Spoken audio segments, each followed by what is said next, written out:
terrorism always flows like water. It will go in the direction where there is no obstacle to it. All the obstacles are there in Kashmir at the moment.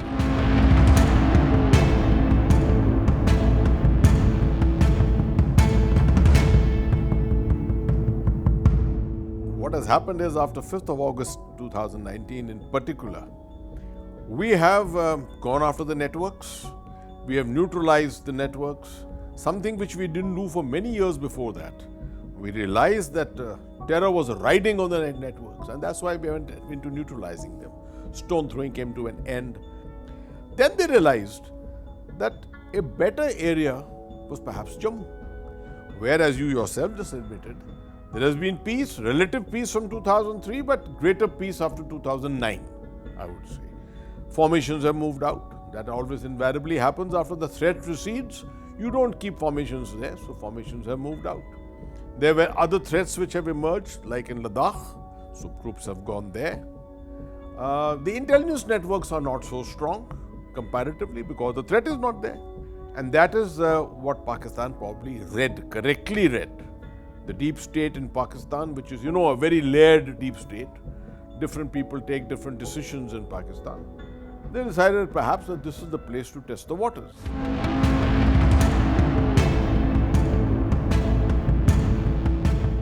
You see, if you look at the manner of the progress of the proxy war in the last 35 years, you will realize that the Pakistan army and the Pakistan's sponsors have never really strategized for the long term. It is always short term, right? So they take it as it comes. See, this whole proxy war is all about Pakistan. It's been backed right through the last 35 years by Pakistan. For a shift of focus from Kashmir to Jammu in this manner, I think a decision would have been taken by none other than the Chief of the Army Staff.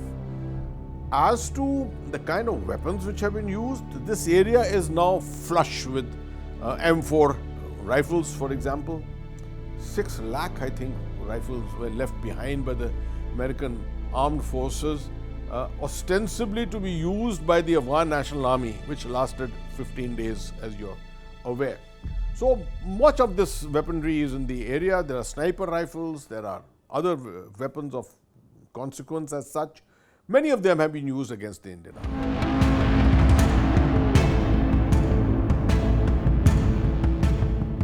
But one of the things definitely which is there is that the success of the Lok Sabha election and 58% turnout has definitely unnerved them, because they were used to the average of 15 to 20% turnout, except the Pahadi areas where it was 70, 75% and things like that.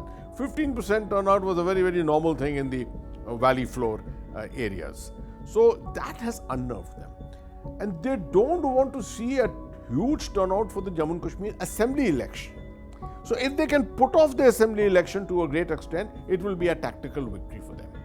So this is one of the things perhaps which is going on to try and create a situation in the Jammu region such that the government of India is forced to retract.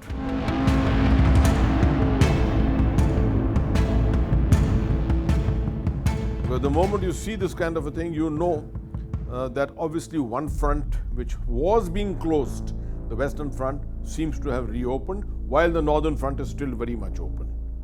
Also the timing, the fact that Shehbaz Sharif had gone to Beijing, came back from there, and this string of recent activities has happened thereafter. The Chinese would be very happy to see our order of battle of the Indian Army being upset. What is available for the northern borders, they would not like to see a surge in that.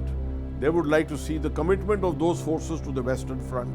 They would like to see India concerned about the Western Front. Otherwise, there was a lot of writing going on, strategic analyses going on to say that the Western Front is now completely stable and we should be only concerned about the Northern Front. Forcing India to commit more forces than necessary, keeping our attention all the time there, building up on our psyche, these are the kind of things which prevent us from looking at the other larger aspects of national growth.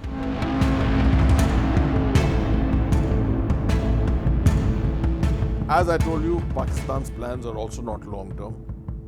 But we need to think long term. From the military angle, we must definitely follow the route of the weapon, the rifle. But that is the way you ultimately, unless you get rid of terrorists, even if there are 50 to 60 terrorists on the Pir Panjal, unless you neutralize large strength and make them ineffective, you wouldn't have really achieved anything. So, but in a hybrid war condition, which is what we are finding there, you will have to address this from a larger angle. You will have to address the military side of it to make sure our losses are reduced. 48 losses in a matter of 2 years is a large sum. We have to make sure that we get enough forces there, keep the terrorists on the run, prevent them from settling down, prevent them from even their logistics. We must strengthen our intelligence grid. We must dismantle many of those networks which we have dismantled in Kashmir. We need to perhaps now dismantle those also in Jammu. I would say that the one thing we should be worried about is that we should not go by this wrong notion that Pakistan's focus or its center of gravity lies on Jammu. No, it lies in Kashmir. Kashmir still remains the center of gravity.